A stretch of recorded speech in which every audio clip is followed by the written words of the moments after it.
Was the worst year for a lot of us for our mental as well as physical health. So joining us this morning is best-selling author, coach Lisa Goldenthal. Hello and welcome. I'm Lisa G, your host. You're at the top of your game, yet the game is changing faster than ever. Strategies that got you here aren't the ones that'll keep you here.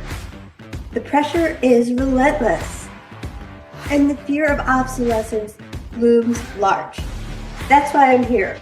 Welcome to the new podcast series, Disrupted: How to Be Gritty and Unlock Performance in Business, Mindset, Wellness, and Success to help you master disruption. Thanks for coming, and I'll see you soon.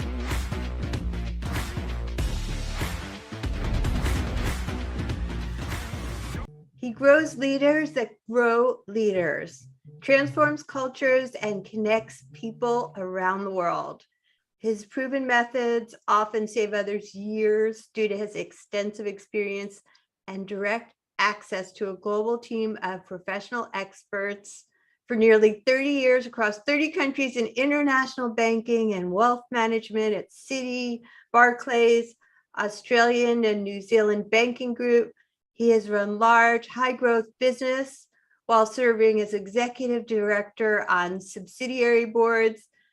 As a country and regional CEO, he has successfully transformed cultures, strengthened and restructured leadership teams, improved diversity, and revamped faltering businesses to sustain profitably in both benign and crisis market conditions, with extensive experience meeting corporate government requirements, including build out of internal risk management and detection systems. He has an established track record of building highly engaged, productive teams that deliver world-class client experiences with efficient cost bases. Designer and founder and CEO of the Packard Network, Bret Packard, welcome to the show.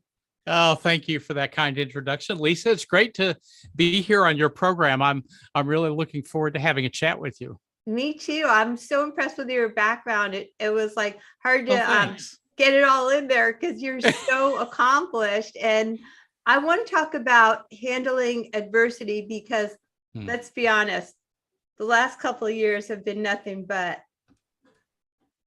It really is, right? I mean, and as you well know, because I've gotten to know you recently quite well, as you well know, Lisa, adversity hits when we least expect it, right? Right. And just like the pandemic. I mean, when the pandemic happened, that's the most current set of conditions beyond our immediate control, and it's like, wow, this really happened. What's going on here? And then subsequent things after the pandemic. You know, we had one riots, after another.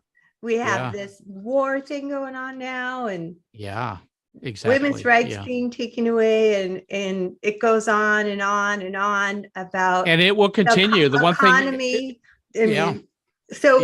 How can we better handle adversity since it's not going anywhere? Yeah, I think that's a great question. I learned how to handle it as an individual when back in the mid 1980s, I had a kind of a personal incident. Fortunately, I was quite young then, and I had gone off to a university for the first time, living outside of the house where I grew up with my parents. And to make a long story short, Lisa, I lasted 10 days and I dropped out. Oh. And it was just, it was not a good experience. And the reason why I'm telling this story, I think it's important for people to understand. I got up there to the university and the food wasn't good. The professors that I had, they didn't comb their hair the right way. The color of the walls in my dorm room were the wrong color. Everything was wrong except for me. I was, of Right. course, the problem wasn't me, Of right? course not. Couldn't have, of course not, right? And so it was a classic example of it just, when you get into a situation and things just don't feel right, or maybe you meet somebody and the chemistry isn't right. And Right. it's like, okay, this isn't going to end well. Well, it ended for me at a very immature me after 10 days. And so I went home back then, again, this in the mid 1980s, and had a lot of time to think because I had a dream of becoming an engineer. And that's Right. really, I was in pre-engineering. I had done 2 years of junior college commuting from home, but when it came time to get into and really get into it, I just couldn't handle it, and it just didn't feel right. And I had a sour pill in my stomach from Right. being in a new environment. So to make a long story short, I got my act together. I started reading some books. And again, I'm a young kid, right? And anyway, got my head together and said, you know what? I'm going to go into business. I'm not going to do the engineering because I really don't want to work with mathematics my entire life. I want to work with people. That was kind of the way back then, 1980, I don't know, 1984 or 85, something like that. So I go enroll in a smaller university and sailed through straight A's, 4.0 GPA, because I was inspired. The dorm, I learned not to blame other people for the Right. mishap. So what I learned through a book that I read at the time, and I forgot the name of the book, but basically I learned something called an adversity quotient. So I'm going to get back to your question now, called AQ. Everybody talks about IQ, EQ. You hear Right. that all the time, especially on LinkedIn. Right. EQ, EQ. this. If you want to know about EQ, talk to Lisa. Bret's not the guy, because I have a lot of empathy, and I think I have a pretty good EQ because I built the experience, but I'm a specialist in AQ, in how to handle adversity. And there are 3 things that I'm going to tell you right now on your program and your network and your listeners that anybody can do to drive up their AQ, their adversity quotient.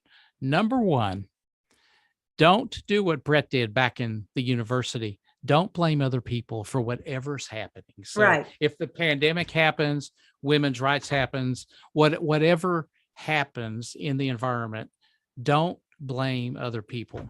Number 2, don't blame yourself. It's a lot of people, as you know, they blame themselves for everything happening in the world. They blame themselves for the weather, right? They blame themselves for things that maybe they caused the problem, but this blaming game should go away. Okay. Because Agreed. those are the keys, right? And number 3, and the final one, equally important, is to understand that whatever we're facing at this moment in time, we can deal with it, Lisa. We can find a way to either wrestle with it, fight it, argue, agree to disagree, whatever we want to do. But you know what? It's not going to last forever. And Yes. these are the 3 things that I read in a book. So let me fast forward now. So I was able to get through university, right? And then I started my career in 1987, worked 5 years in Las Vegas for a bank, and then 7 years in San Francisco and throughout the state of California. Your great state. I love the Golden State. Yes. And and there was something called the Asian financial crisis, 1997. It happened in Thailand. Right. The currency that they had, the Thai baht, basically blew up. And so in 1998, there was a reorganization. I was working in San Francisco, a reorganization, and my job was impacted. Mhm. Fortunately, I got a call and said, Bret, we need you in Asia because Wow. of this crisis. We would like for you to help teach the people in Asia how we do sales in the US. So I went over on the back of the Asian financial crisis Mhm. with the attitude of an AQ, because it was like going into a storm. Asia does not get very many crises hitting it. It's a very resilient Really? economy. That's right. Very resilient. So when a crisis hits Asia, they tend to get over it much quicker than, for example, in the United States, right? And it's Interesting. just Yeah. kind of the nature of that as well. They had something called SARS I SARS, which you remember. might Yeah. remember, and they dealt with it effectively, very resilient. And I was living in Japan at the time, so we didn't have to deal with SARS there, fortunately. But I have a lot of people, and I spent a lot of time in Taiwan, and Taiwan was hit very heavily with SARS. So very resilient economy. So I go over there in 1998 with the AQ mindset of let's not play the blame game. Let's focus on what we can control, et cetera. And was incredibly successful. And that marked the start of an international career. Then I was in Japan, 2001, 9/11 happened. Oh my And gosh. I was running a huge business Yeah. and basically responsible for a lot of people. And, when 9/11 happened, I was in Japan. It was 10 o'clock at night when the first plane hit the World Trade Center. People could not access their money because markets were frozen, you might Right. remember, and that type of I thing. remember. I'll Yeah. never forget that day. It was like 6 in the morning or earlier here in LA. On the West Coast. Yeah. And so basically, this a similar mindset of, okay, let's not blame people. Let's keep a cool head. Right. It's not our fault. This is not somebody else's fault. Let's stay focused and let's deal with it. So we got through that as well. And again, we're talking about hundreds, thousands of people. Then fast forward to 2007 or 8, I was in London and the global financial crisis happened. And we all remember that one as well, or that people call it the credit bubble, whatever you want to call it. And similar thing happened. So we put our arms around the customers. We took care of the customers. There was no blame game going on in the culture that we had built as well. Again, the AQ, the 3 principles that I'm talking about, they guided me, and I was then able to guide thousands of people throughout this crisis. Right. And then, you can just name one crisis after another. Those are the 3 that I had during my corporate career, right? Where, and you asked the question on adversity. So let me just repeat again. So for everybody watching this, I'd like for you to focus on your AQ, and you don't have to read a bunch of books. All you have to do is 3 things. One is, don't blame whatever conditions happening around you.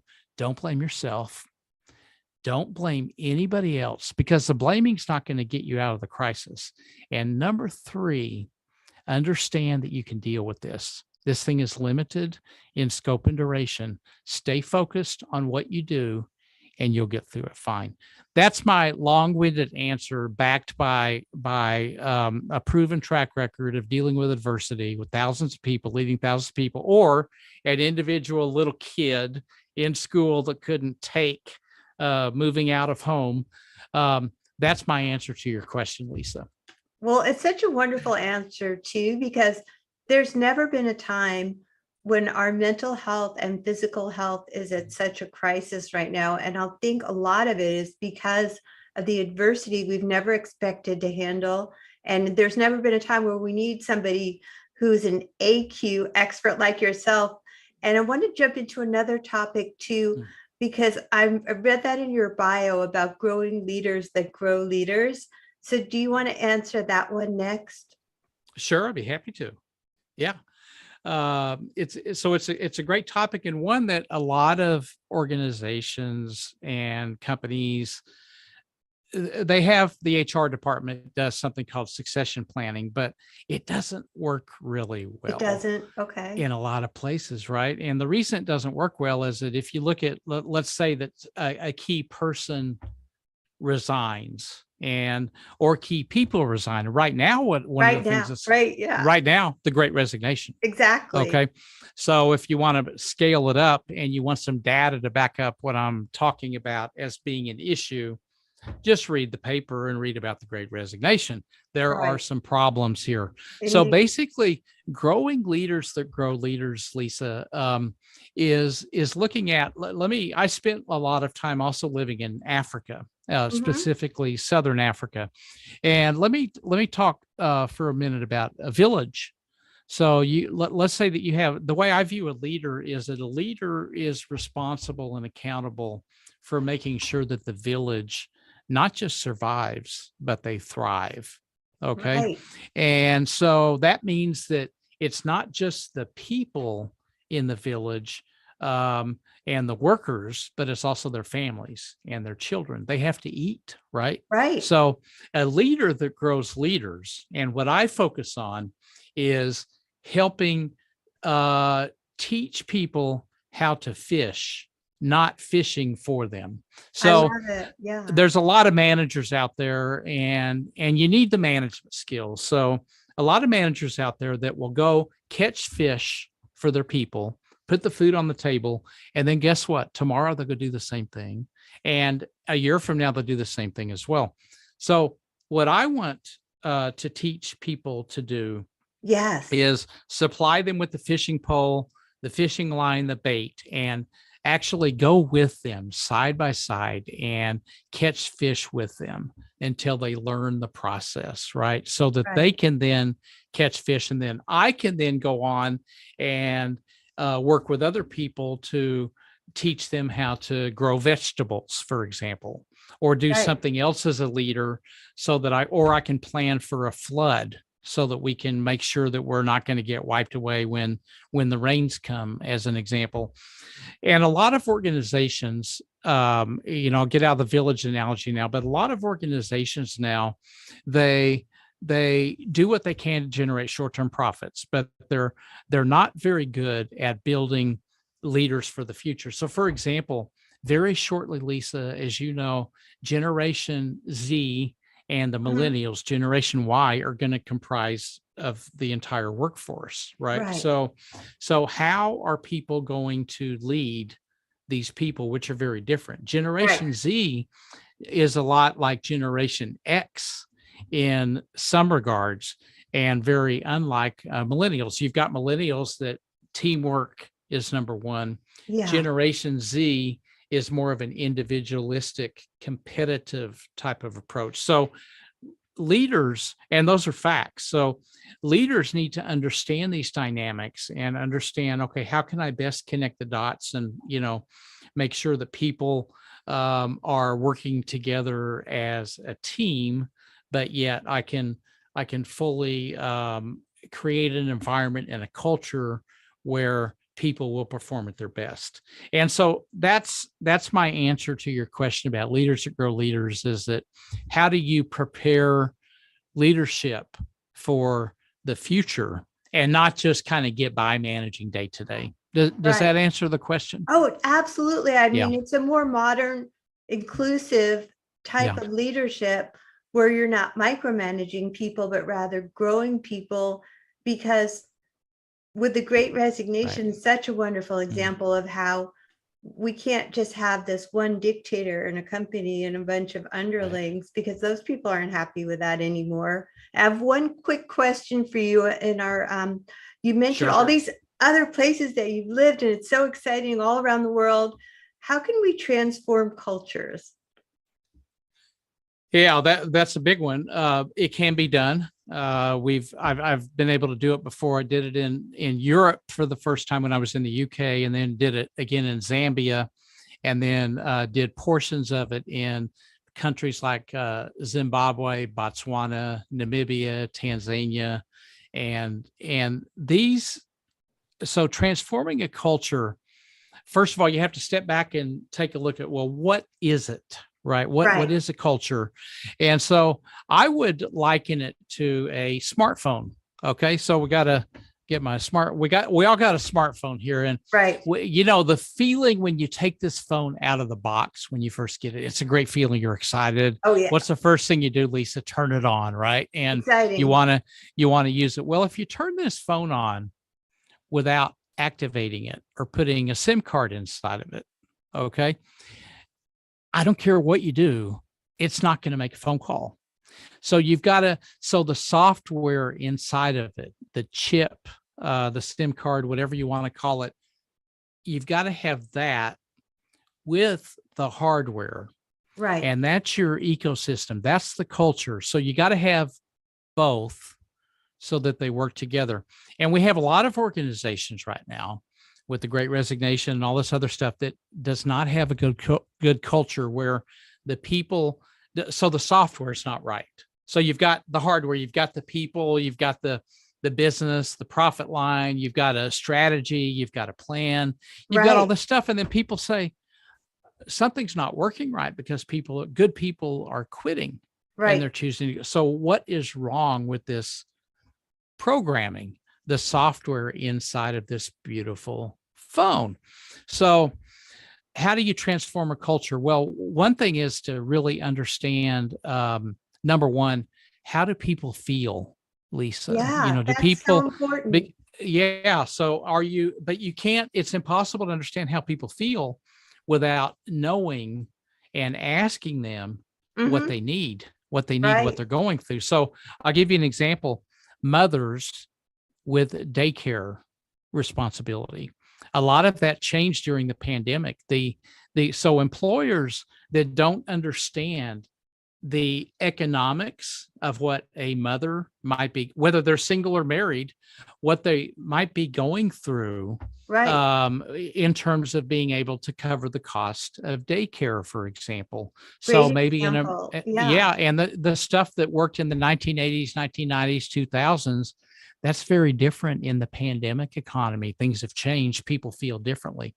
It's Yeah. not just mothers, though. So I don't want to downplay the younger millennials that have also chosen not to engage in the workforce because they're not treated fairly, or they're not treated in a manner that will satisfy their needs. And so Right. instead of stating all the problems, I'll just throw out the solution again. And that solution would be something called ALA. And that is ask, listen, act. And so what I do, one of the things that I encourage people to do when we're transforming a culture is that you start by involving the people that are doing the work. Okay. So step one, involve the people that are dealing with your customers Right. or handling the transactions where you make money, where the profit is generated. So number one is ask them how they're doing. Ask them what they're going through. Ask them what their pain points are. That's the A. Ask Empathy. questions. Yes.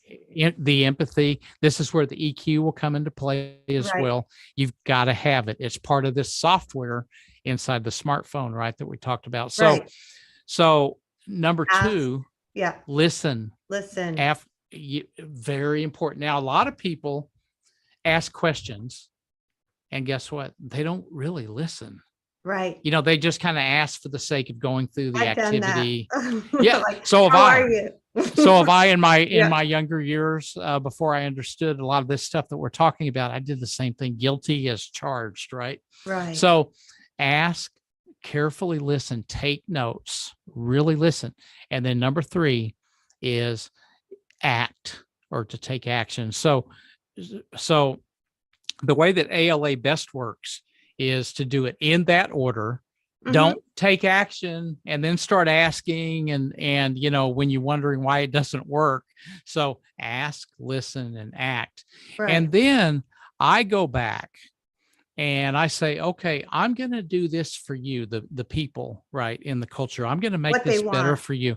Right. But I want you to tell me 3 things that you're going to do Ah, if I do this. wonderful. Okay.